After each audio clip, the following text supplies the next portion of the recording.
Please subscribe and share for more story. That night, Margaret Hale, 69, watched her son lift his crystal glass and clink it gently against his wife's. The soft chime floated above the low hum of the restaurant, polite laughter surrounding them like background music. He leaned closer to her, smiling with practiced warmth. "It's all settled, Mom," Julian said quietly. "You don't need to worry about anything anymore." Margaret returned the smile she had perfected over decades of school meetings, charity dinners, and family holidays. It was calm, pleasant, empty.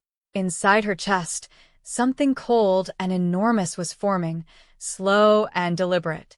Julian had no idea. The signature they were so proud of, the one they believed locked her future neatly into their hands, was already meaningless. Across the table, Lydia, his wife, watched Margaret closely, her eyes sharp behind the polite curve of her mouth. "You should feel relieved," Lydia added. "Everything's finally organized." Margaret nodded, lifting her water glass. "I suppose I should." Later that night, while they slept comfortably, dreaming of security and control, Margaret walked quietly out of the life they thought they owned. And with her departure, $12 million slipped beyond their reach like smoke through open fingers. For 40 years, Margaret had lived in the same house on a quiet tree-lined street in northern Pennsylvania.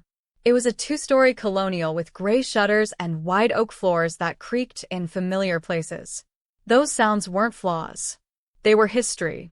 The floorboards still carried the echoes of her children's first unsteady steps, teenage arguments that ended with slammed doors, and the soft shuffle of her husband Thomas's slippers as he crossed the kitchen each morning. After Thomas died, the silence became something solid, almost physical. People expected her to sell the house, to downsize, a neat word that made dismantling a life sound responsible and tidy. Friends said it kindly. Family said it often. But Margaret stayed. Not because she was stubborn or trapped in the past, but because leaving felt like agreeing that the most meaningful chapters of her life were finished. Packed away. Labeled. Stored. Every room still spoke to her. And as long as she stayed, she remained someone who had lived, not someone being slowly erased. Her days followed quiet rituals. Each morning, Margaret brewed 1 cup of coffee, letting the rich smell fill a kitchen that once held 2 people. She drank it slowly, standing by the window, watching sunlight move across the counters Thomas had painted yellow decades earlier. In the backyard, hydrangeas bloomed wildly, their blue petals papery and soft. Thomas used to complain about the work, though he never stopped tending them. Margaret brushed her fingers over the flowers, remembering his hands, steady, patient, always gentle with living things. Some afternoons, she opened the cedar chest in the bedroom and removed one of his old sweaters. She never wore them. She simply folded them again, breathing in a fading scent of old books and pipe tobacco. Each month, the smell weakened, like memory slowly dissolving. At dusk, Margaret sat in her worn armchair, facing the empty leather one across from her. She told herself the silence didn't press against her ribs, didn't make breathing harder. She told herself she was fine. Most days, the lie almost worked. Margaret was 69 then, an age people often mistook for fragility. They spoke slower around her, explained things she already understood, assumed confusion where there was none. Her mind was sharp. It had been sharp when she managed regional accounts for a logistics company spanning 3 states, and it remained sharp now. What she felt wasn't weakness. It was exhaustion. Not from living, but from carrying everyone else's comfort while her own needs were quietly postponed. For years, her feelings had been treated like background noise, acknowledged briefly, then ignored. Her oldest son, Julian, and Lydia visited on the first Sunday of every month. Their visits were punctual, predictable, and strangely hollow. Lydia always arrived with a bright, brittle smile that never reached her eyes. Even sympathy sounded rehearsed when she spoke. They talked carefully, circling the same subject again and again. "Have you thought any more about assisted living?" Lydia would ask brightly. Julian nodded along. "We just worry about you here alone, Mom." Margaret smiled and said nothing. She already knew where the conversation was going. The pressure grew subtly. 1 month, brochures appeared on her coffee table. Another month, Julian mentioned a neighbor's mother who fell and wasn't found for hours. Lydia began referring to Margaret's traditions in the past tense. "Remember when you used to host Christmas here?" she said once, standing in the dining room Margaret still set for 12 each December. They were slowly editing Margaret out of her own life. Then one Tuesday, they arrived without calling. Lydia carried a pastel box of macarons, rose and pistachio, flavors she loved and Margaret disliked. Julian held a thick leather portfolio that made Margaret's stomach tighten. He launched into a smooth presentation about luxury living, prepared meals, medical staff, and landscaped paths. When he finished, Lydia leaned forward, smiling. "We already put a deposit down," she said. "A corner suite. All you need to do is say yes." Margaret looked at them, calm and silent. They had already decided. And in that moment, something inside her finally shifted. Margaret did not argue with them that afternoon. She had learned long ago that resistance only sharpened Lydia's smile and hardened Julian's voice. Instead, she closed the leather portfolio gently and handed it back across the coffee table. "Thank you for being so thoughtful," she said evenly. "I'll let you know." Lydia blinked, surprised by the lack of emotion. Julian hesitated, clearly expecting tears or outrage. "That's all?" he asked. "For now," Margaret replied. That night, she stood alone in the kitchen, the yellow walls glowing softly under the overhead light. Thomas had once said the color made it feel like living inside a jar of honey. For the first time since his death, the familiar ache of grief was replaced by something sharper. Not anger, not revenge. Clarity. She walked from room to room, touching doorframes, counters, walls that had held her life together. These walls had witnessed scraped knees and whispered apologies, celebrations and disappointments. Now they were witnessing something else. The quiet moment when Margaret finally understood that love, when mixed with entitlement, could become suffocating. A week later, the catalyst arrived disguised as ordinary clutter. Margaret still checked the old email account she had used during her accounting years, though it was mostly filled with advertisements and automated alerts. That afternoon, something made her pause. The subject line read, "Final authorization required." She almost deleted it. Then she saw her full legal name in the preview text. Her hand froze on the mouse. The email was formal, dense with legal language. It referenced a durable power of attorney and listed an unfamiliar account number. At the bottom was her name, typed neatly, but above it sat a looping signature that was not hers. Margaret read it again. And again. Someone had filed documents to gain control of her affairs. Someone had forged her name. Her mind went cold and precise. Julian's rehearsed speeches. Lydia's confidence. The sudden urgency. It all fit. This wasn't concern. It was a takeover. Margaret poured herself a glass of water and sat at the kitchen table, staring out at the hydrangeas blooming peacefully in the yard. Their bright blue petals looked almost cruel in their normalcy.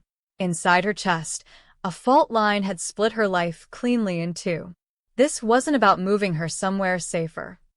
It was fraud, calculated and advanced enough that a bank had nearly approved it without speaking to her. She pulled a notepad from the junk drawer and wrote down the institution's name, the reference number, and the timestamp. Then she circled the word forged 3 times, pressing the pen hard into the paper. Margaret knew better than to confront them.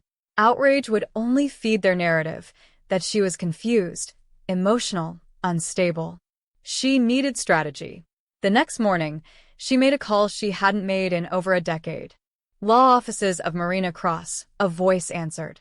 "This is Margaret Hale," she said calmly. "I need a private consultation. Immediately." They met in a quiet cafe an hour from town, a place where no one recognized Margaret's face. Marina Cross arrived with a legal pad and an expression that revealed nothing. She read the documents in silence, while espresso machines hissed around them.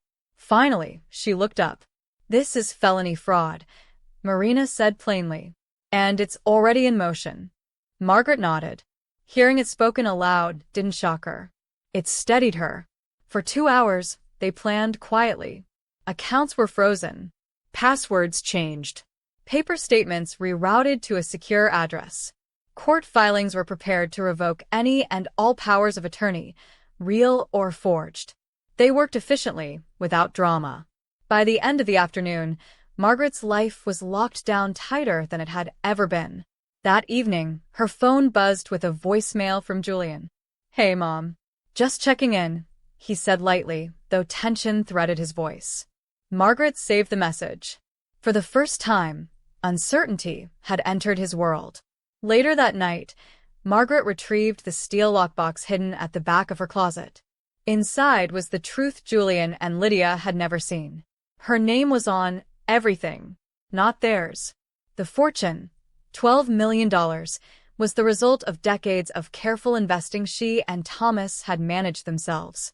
Stocks, bonds, private holdings tucked behind deliberately boring company names. Thomas had once told her, "Never show anyone the full picture. It keeps people honest." How right he had been. The next morning, Margaret drove to an out-of-town bank branch.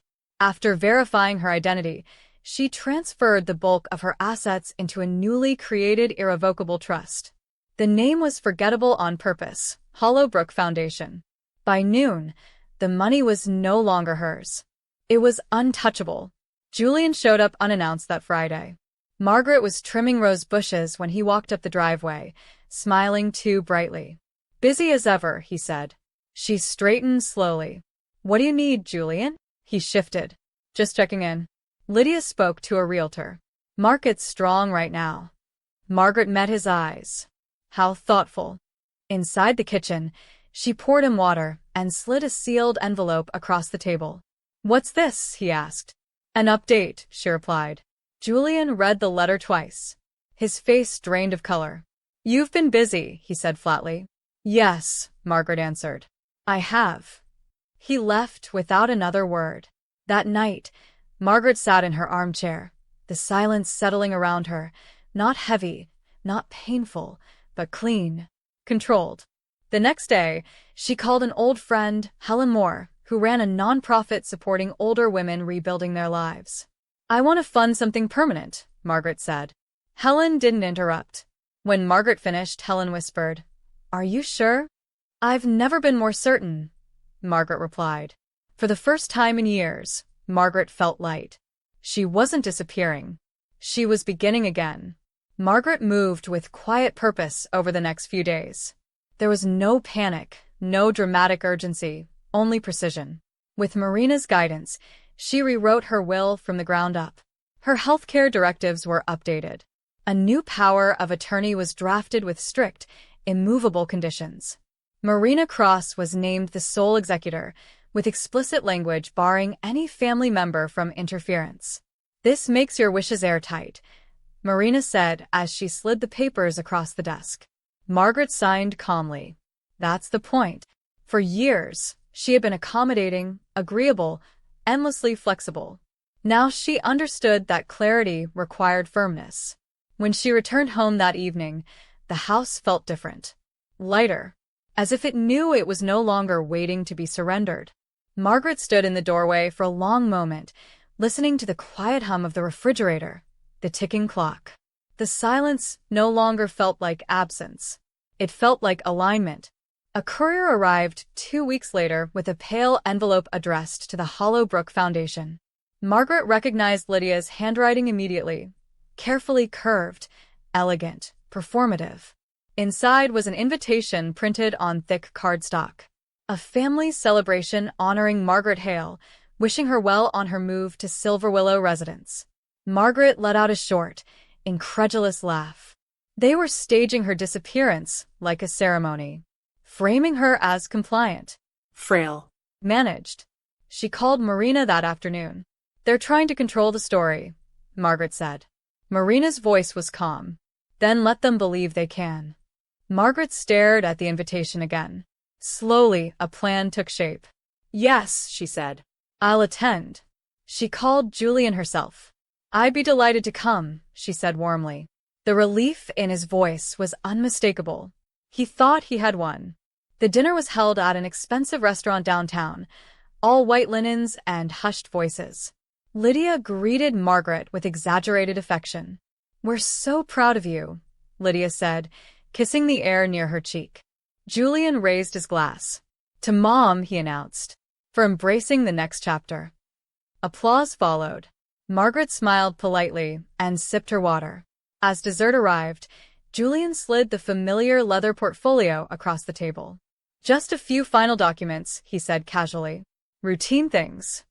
Margaret closed the portfolio gently without opening it. "Let's not spoil such a lovely evening with business," she said softly. "There's plenty of time tomorrow." Julian hesitated, then smiled. He believed delay meant surrender. After photographs and goodbyes, Margaret stepped into a waiting taxi. Instead of heading to a hotel, she went straight to the airport. Her flight left just before midnight. As the plane lifted off, Margaret watched the city lights shrink below her, feeling nothing but calm. No regret, no fear, only relief. The next morning, Julian and Lydia stood in the bright lobby of Silver Willow residence, pens ready, forms laid neatly on the table. They waited and waited. Margaret never arrived. Instead, she sat in Helen Moore's kitchen hundreds of miles away, sipping coffee and watching birds gather at the feeder outside the window. Her phone buzzed repeatedly. She ignored it. The woman they were waiting for, the one they thought they controlled, no longer existed. The performance was over. Weeks later, the Hollowbrook Foundation quietly launched its first initiative, transitional housing and financial education for women over 60. Margaret worked behind the scenes, refusing interviews, declining recognition. "This isn't about proving anything," she told Helen. "It's about building something honest." The work energized her. Meetings felt meaningful. Decisions felt hers again. She had not disappeared. She had simply stepped out of reach. Julian called once more. His voice was strained, stripped of charm. "We need to talk," he said. "There's nothing left to discuss," Margaret replied calmly. "You can't just vanish," he snapped. "I didn't vanish," she said. "I chose." She ended the call before he could respond. For the first time in her life, Margaret did not feel the urge to explain herself. Margaret stood one morning in her new apartment, sunlight spilling across the floor. On the wall hung a single framed photograph, herself at graduation, young and determined, believing in a future she was finally living. The justice she found wasn't loud or public. It arrived quietly, in mornings without dread, in choices no one questioned. The story they thought they owned was never theirs. It had always been hers. In the months that followed, Margaret settled into a rhythm that felt entirely her own. There were no schedules dictated by obligation, no phone calls filled with disguised demands. Her mornings began with coffee by the window and a handwritten to-do list she created for herself, not to satisfy anyone else. The simplicity felt radical. When people asked how retirement was treating her, she smiled and said, "I'm not retiring. I'm redirecting." The words always landed heavier than she intended. She no longer felt the need to soften her truth for other people's comfort. The foundation grew quietly but steadily. Applications arrived from women who had been pushed aside, overlooked, or managed out of their own lives. Margaret read every letter herself. She didn't rush. She understood the courage it took to ask for help. "These women don't need saving," she told Helen during one late meeting. "They need room." Helen nodded. "And dignity." Margaret smiled. "Exactly." For the first time since Thomas died, her days felt full. Not busy, but meaningful. Julian stopped calling after his final outburst went unanswered. Lydia sent one carefully worded email months later, polite and distant, asking if they might rebuild communication. Margaret read it once and archived it. She felt no anger, only clarity. Some relationships didn't end with shouting. Some ended with understanding. She had been loved for what she provided, not for who she was. Once that truth surfaced, there was nothing left to negotiate. One afternoon, Margaret visited a small community center funded by the Foundation's first grant. She watched as a woman her age sat across from a financial counselor, shoulders tense but hopeful. "You're in control here," the counselor said gently. Margaret turned away, blinking hard. Not from sadness, but recognition. She had spent years wishing someone would say those words to her. Now, she was making sure other women heard them early enough to matter. At home that evening, Margaret unpacked the last remaining box she hadn't touched. Inside were old letters, photos, and a journal she'd kept in her 40s. She read a line she'd written decades ago. "One day, I want to belong to myself." Margaret closed the journal and laughed softly. "It took long enough," she said aloud. The room answered her with silence, but this silence was kind. She thought of Julian sometimes, not with bitterness, but with a quiet sadness for the man he had chosen to become. She hoped one day he would understand that control was not love. But whether he did or not was no longer her responsibility. She had spent enough of her life being the emotional anchor for others. Now, she belonged to herself. On her 70th birthday, Margaret celebrated with a small dinner, Helen, a few colleagues, and no speeches. No performances. Just laughter, food, and ease. Someone asked her if she missed her old life. Margaret considered the question carefully. "I don't miss being small in it," she said. No one asked her to explain. The greatest justice was never public. It didn't arrive in courtrooms or headlines. It came quietly, in mornings without fear, decisions without guilt, and a future shaped entirely by her own hands. The life they tried to manage no longer existed. The woman they underestimated did. And this time, the story ended exactly where it should. With her. Thanks for watching. If you value stories of respect, dignity, and justice, please subscribe. It means more than you know, and it lets me keep sharing the lessons life has carved into me.